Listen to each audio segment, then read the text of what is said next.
Shattered Glass is, in essence, Transformers' take on Star Trek's Mirror Universe concept, where the factions and their moralities have been swapped. Heroic Decepticons versus evil Autobots. It was the theme of BotCon 2008, and one of the souvenir exclusives was Blurr. This figure is retooled from Cybertron Blurr, who himself was heavily remolded from Armada Blurr.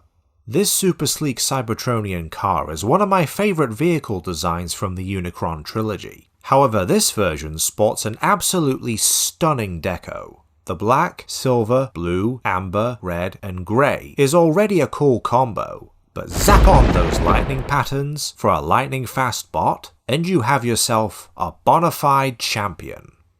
Cybertron Blur's vehicle mode changes from Armada Blurr can also be found on this guy. New missiles, new launchers, and the rear has been redone not only with thruster details, but the main gimmick is now activated via Cyberkey instead of a minicon. Plug in the key, and we get a flight mode.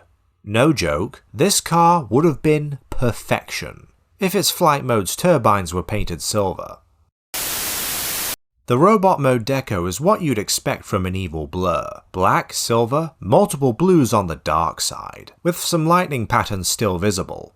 While Cybertron Blurr had a Generation 1 inspired head to begin with, this version goes the extra mile with a new brutal sculpt. The helmet is still styled after G1 Blurr, antenna and all, but that eye patch, and it's a shattered optic, but since it's painted red, it comes off as blood.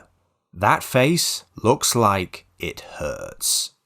Sadly, the mold is still kind of a dud for functionality, from the low articulation to the general back heaviness. It's one of those backpacks that visually accentuates, but physically hinders the toy due to its heft, how far it sticks out, and how it doesn't lock at all.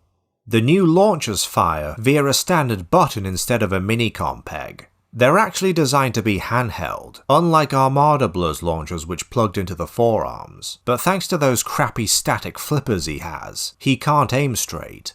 At least Armada Blurr's launchers could rotate within those ports.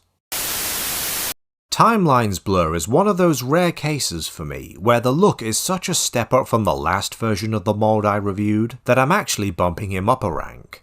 Paradoxically, I can't recommend him more than Armada Blurr since, being a convention exclusive, he fetches far more second hand. If that doesn't faze you, this one's the clear winner.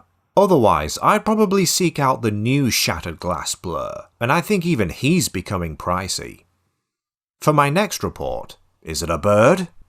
Yes. Until then, stay ruined.